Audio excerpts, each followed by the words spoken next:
والدين ثم الصلاة والسلام على خير الأنبياء والمرسلين رسول الله محمد صلى الله عليه وسلم وعلى آله وأصحابه أجمعين.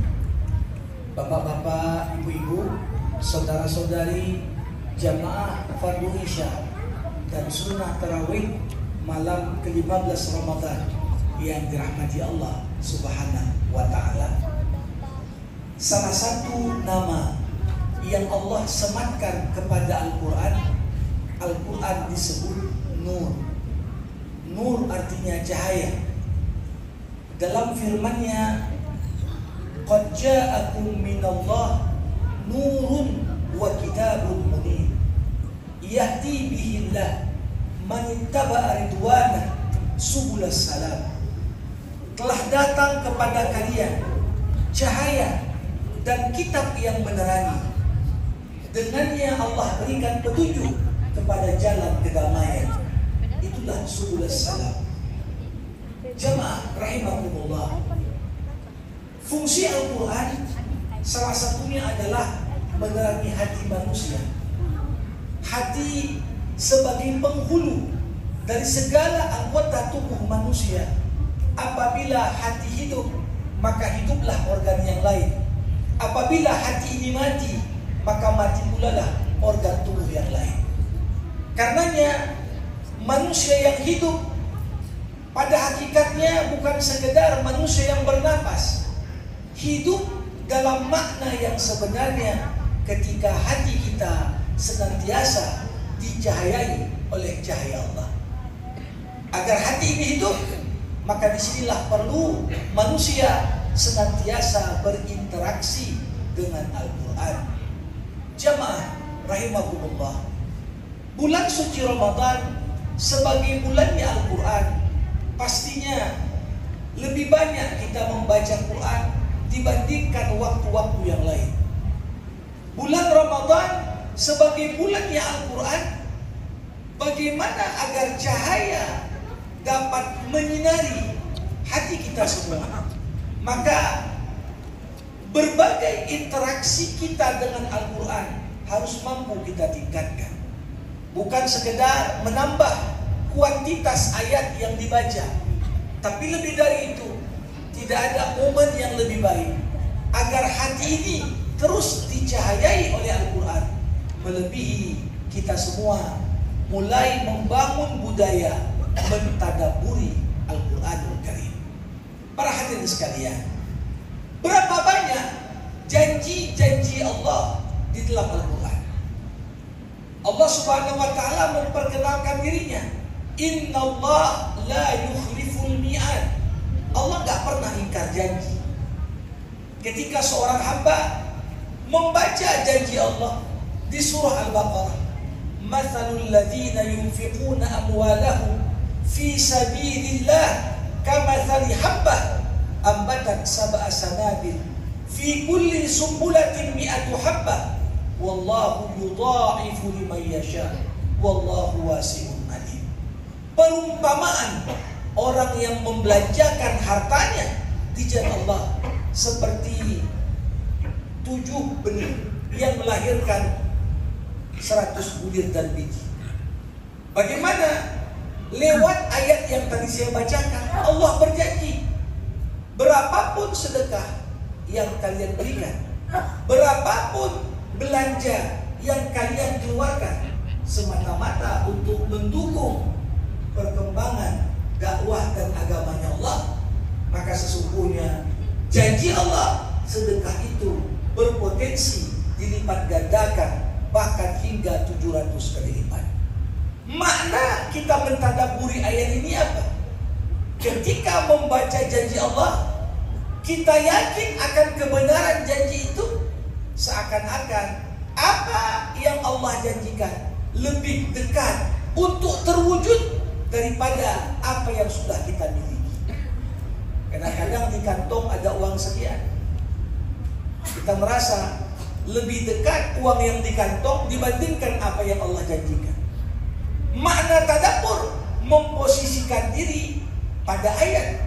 Bagaimana kita bangun keyakinan kita bahwasanya apa yang Allah janjikan lebih dekat untuk terwujud dibandingkan apa yang engkau persiapkan untuk dirimu sendiri. Jamaah rahimakumullah, cahaya Al-Quran akan tetap menyinari hati kita. Pertama, ketika kita senantiasa membacanya. Iqra warqa fa inna manzilataka inda akhiri ayatin kunta taqra'uha. Bacalah Al-Quran dan tapakilah tangga-tangga kemuliaan.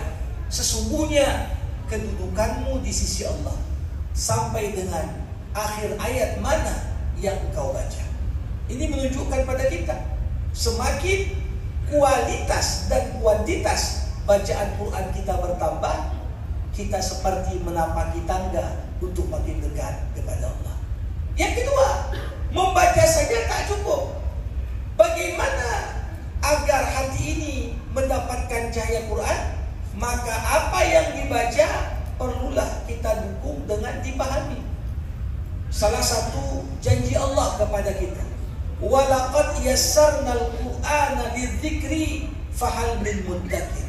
Sungguh kami telah mudahkan Al-Quran bukan hanya untuk dihafal dan diingat, tapi juga untuk dipahami. Siapa yang ingin mendekatkan dirinya pada Quran?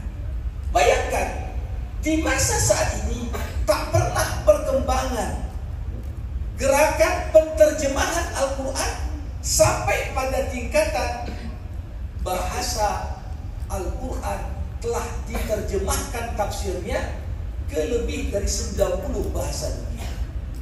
Ini gambaran bagaimana Allah mudahkan.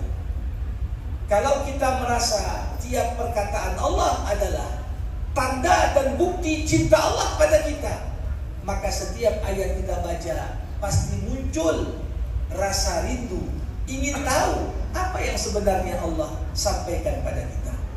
Bayangkan kalau dapat surat dari luar negeri dengan bahasa asing, rasa penasaran itu saja sudah mendorong kita untuk mencari tahu apa arti surat itu.